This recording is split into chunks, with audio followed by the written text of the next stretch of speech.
STF अफसर बनकर लूट करने वाले गिरोह का पर्दाफाश हुआ। चौकी प्रभारी की शह पर चलता था ये रॉकेट। पुलिसकर्मियों की संपत्ति की भी होगी जांच। दरअसल लखनऊ के क्रिप्टो करेंसी और बिटकॉइन में निवेश के नाम पर लोगों को फंसाकर लाखों रुपए की लूट करने वाले एक संगठित गिरोह का पुलिस ने बड़ा खुलासा किया है। जांच में सामने आया है कि यह गिरोह खुद को एसटीएफ अधिकारी बताकर लोगों को डराता और धमकाता था और फिर उनकी नकदी लूट लिया करता था। मामले में पुलिस ने कई आरोपियों को गिरफ्तार किया है, जबकि कुछ आरोपी अभी भी फरार हैं। पुलिस को इस पूरे नेटवर्क में कुछ पुलिसकर्मियों की संलिप्तता के भी सबूत मिले हैं, जिसके बाद उनकी आय और संपत्तियों की जांच शुरू कर दी गई है। निवेश के नाम पर बिछाया जाता था जाल। पुलिस जांच के अनुसार गिरोह पहले ऐसे लोगों को चिन्हित करता था जिनके पास बड़ी मात्रा में नकदी होती थी और जो निवेश कर अधिक मुनाफा कमाना चाहते थे। आरोपियों द्वारा पीड़ितों को क्रिप्टो करेंसी और बिटकॉइन में निवेश का भारी लाभ का झांसा दिया जाता था। विश्वास जीतने के लिए पीड़ितों से 2 से 3 बार मुलाकात भी की जाती थी। जब पीड़ित पूरी तरह भरोसे में आ जाता था तब उसे बड़ी रकम लेकर तय स्थान पर बुलाया जाता था। एसटीएफ की फर्जी टीम बनकर लूट करते थे ये सभी पुलिसकर्मी। योजना के तहत पीड़ित को कार में बैठाकर अलग अलग स्थानों पर घुमाया जाता था। इसी दौरान बिना नंबर प्लेट की बुलेरो में सवार आरोपी मौके पर पहुंचते और खुद को एसटीएफ अधिकारी बताकर वाहन रोक लिया करते थे।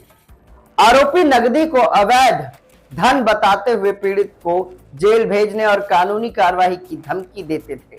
डर और दबाव के माहौल में पीड़ित विरोध नहीं कर पाता था और आरोपी उसकी पूरी रकम लेकर फरार हो जाया करते थे। गिरफ्तार आरोपियों ने कई राज खोले हैं। पुलिस द्वारा गिरफ्तार किए गए गोरखपुर निवासी जावेद हुसैन, आसिफ संत कबीर निवासी प्रवेश त्रिपाठी और सिपाही पूरन सिंह ने पूछताछ में कई अहम खुलासे किए हैं। आरोपियों ने बताया है कि पूरे गिरोह की रणनीति सीआरपीएफ के दरोगा जयप्रकाश तय किया करते थे। वहीं पीएससी के एक बर्खास्त सिपाही की भूमिका लोगों को जाल में फंसाने की थी। जयप्रकाश और पूरन सिंह वारदात को अंजाम देने में सक्रिय भूमिका निभाते थे। पुलिस अब फरार चल रहे जयप्रकाश समेत अन्य आरोपियों की तलाश में लगातार दबिश दे रही है। चौकी प्रभारी मोहित थाना चिन्हट की भूमिका जांच के घेरे में है।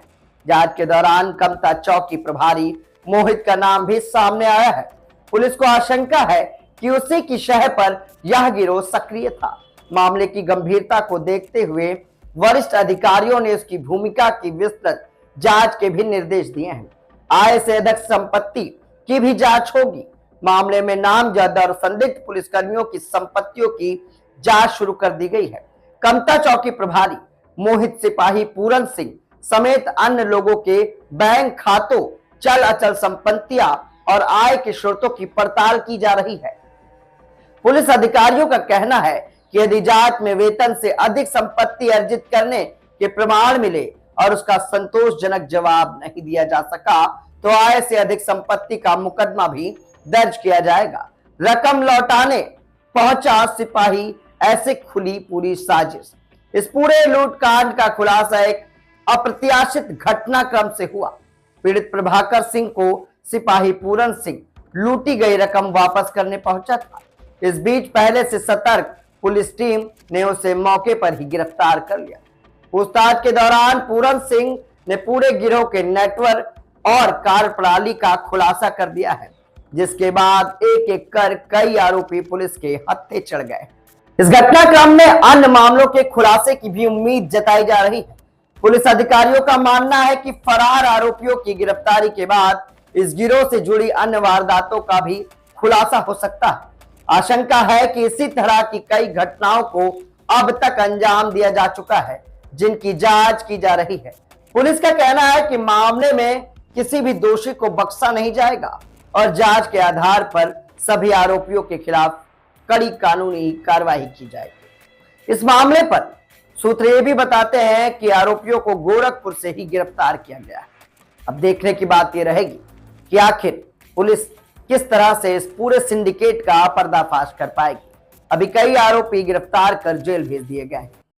11 तारीख को थाना चिन्हट पे वादी के द्वारा एक एप्लीकेशन दी गई, जिसमें उनके द्वारा बताया गया था कि 10 तारीख को उनके भाई को कुछ लोगों द्वारा कंपनी में पैसा इन्वेस्ट करने के नाम पे चिन्हट थाना क्षेत्र में बुलाया गया था।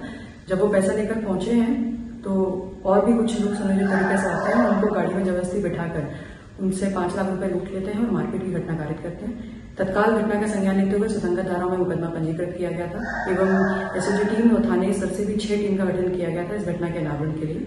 आज उसमें 4 लोगों को गिरफ्तार किया गया है, जिसमें जावेद हुसैन, आसिफ हुसैन, प्रवेश त्रिपाठी और पूरन सिंह को गिरफ्तार किया गया है और इनके पास से लूटे गए 1.25 लाख रुपए बरामद किए हैं और 2 वाहन जो इस घटना में उपयोग किए गए थे उनको भी बरामद किया गया है। शेष सभी अभियुक्तों की गिरफ्तारी के लिए टीम्स गठित हैं और मुकदमे में वैधानिक कार्रवाई की है।